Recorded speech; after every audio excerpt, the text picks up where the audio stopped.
Hello students, வணக்கம். நேற்று junior எப்படி பேசிக் குவாலிஃபிகேஷன் டைப் ரைட்டிங் எவ்வளோ, சீனியருக்கு எவ்வளோ, எப்படி கரெக்ஷன் பண்ணுவாங்க, எப்படி ஸ்பீடு, எவ்வளோ மார்க்கு செகண்ட் பேப்பர் எல்லாம் போட்டேன். இப்போ அதே மாதிரி பாருங்களேன், ஹை ஸ்பீடும் ப்ரீ ஜூனியரும் இங்கிலீஷ் போடுறேன், அப்புறமா உங்களுக்கு தமிழ் போடுறேன். ஏன்னா அப்போ தான் உங்களுக்கு புரியும். நான் ஒன்றா சேர்த்து எல்லாத்தையும் போட்டேன்னா உங்களுக்கு புரியாது. இப்போ இங்கிலீஷ் போடுறேன், அப்புறம் தமிழ் தனியாக, ஹை ஸ்பீடும் ப்ரீ ஜூனியரும். இப்போ பார்த்தீங்கன்னா ஹை ஸ்பீடு பார்த்தீங்கன்னா பேசிக் குவாலிஃபிகேஷன் என்னன்னா சீனியர் கிரேடு முடிச்சிருக்கணும். அதுவும் எப்படின்னா தமிழ் போடணும்னா தமிழ் சீனியர் முடிச்சிருக்கணும், Tamil high speed. English high speed போகணுன்னா இங்கிலீஷ் சீனியர் முடிச்சிருக்கணும். அதே போல் இவங்களுக்கு செகண்ட் பேப்பர் கிடையாது, 10 நிமிஷத்தில் வெறும் ஸ்பீடு மட்டும்தான். அப்புறம் பார்த்தீங்கன்னா ஸ்பீடுக்கு மார்க்கு இதே மார்க்கு தான், 100க்கு செகண்ட் பேப்பர் கிடையாது, 100க்கு 45 எடுக்கணும். அந்த 45லேருந்து 59னா செகண்ட் கிளாஸு, 59 60லேருந்து 74 ஃபஸ்ட் கிளாஸு, 75லேருந்து எபோவ் வந்து டிஸ்டிங்ஷன். இப்படி இது வந்து ஹை ஸ்பீடோட மார்க்கு. ஆனால் இவங்களுக்கு செகண்ட் பேப்பர் கிடையாது ஸ்டூடெண்ட்ஸ். ப்ரீ ஜூனியர் பாருங்களேன், அவங்க என்ன வெறும் 6th குவாலிஃபிகேஷன் இருந்தாலே, பேசிக் குவாலிஃபிகேஷன் இருந்தாலே அவங்க அந்த ஸ்டூடெண்ட்ஸு ப்ரீ ஜூனியர். இதை நீங்கள் எல்லாருக்குமே சொல்லி இப்போ எல்லா ஸ்டூடெண்ட்ஸுக்கும் பாருங்களேன், ஸ்கூல் லீவ் விட்ருவாங்க மார்ச் மாதம் எக்ஸாம் முடிஞ்ச உடனே. அப்போ ஏப்ரல் மாதம் அவங்க வந்து ஜூன் மாதம் வர 1.5 மாதம் இன்ஸ்டியூட்டுக்கு ஜாயின் பண்ணலாம்.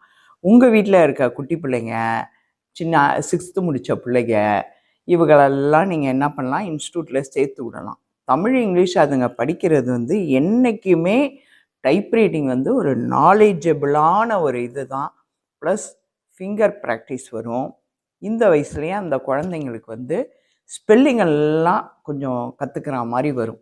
ஏன்னா டைப் ரைட்டிங்கில் பாருங்கள், ஸ்பெல்லிங் சொல்கிறோமா, ஏஎஸ்டிஎஃப் அடித்து முடித்தோடனே ஸ்பெல்லிங்லாம் சொல்கிறோம். அதனால் ப்ரீ ஜூனியர் அவங்களுக்கு எலிஜிபிள் 6th ஸ்டாண்டர்ட். அப்புறம் இவங்களுக்கும் 100 மார்க் வரையிலும் 10 நிமிஷம்தான், 100 மார்க் வரை என்ன அந்த ஸ்பீடோட இது மட்டும்தான் 1250 ஸ்ட்ரோக்ஸ் தான் ப்ரீ ஜூனியருக்கு. அது அப்படியே ஸ்டெப்பாக அதிகமாகும். 100 மார்க்கு 10 நிமிஷம். எல்லாரும் அடிக்கிற ஸ்டூடெண்ட்ஸ் மாதிரியே தான் அடிக்கணும். வெறும் செகண்ட் பேப்பர் கிடையாது, ஸ்பீடு. இவங்களுக்கும் பாஸ் மார்க் எவ்வளோன்னா 45, 100க்கு 45. அதனால் இனிமேல் எப்போவும் நினச்சிக்கோங்க, பாஸ் மார்க்கு ஒவ்வொன்றிலையும் 45 எடுக்கணும். இவங்களுக்கும் கிரேட்லாம் பாருங்கள், 45லேருந்து 59 வரையிலும் செகண்ட் கிளாஸ், 60லேருந்து 74 வரையிலும் ஃபஸ்ட் கிளாஸ், 75 மார்க்ஸ்லேருந்து எபோவ் வந்து டிஸ்டிங்ஷன். இவங்க இன்னொன்று என்ன அப்படின்னு கேட்டால், candidate can appear for pre junior grade through approved commerce institute only. இந்த இது எல்லாத்துலேயும் பார்த்தீங்கன்னா ஏதாவது ஒன்று சொல்லியிருப்பாங்க. ஆனால் ப்ரீ ஜூனியர் வந்து நம்ம இன்ஸ்டியூட் வழியாக மட்டும்தான் இவங்க எக்ஸாம் போக முடியும். ஓகேங்களா? Thank you students. பார்த்து தெரிஞ்சு வச்சுக்கோங்க.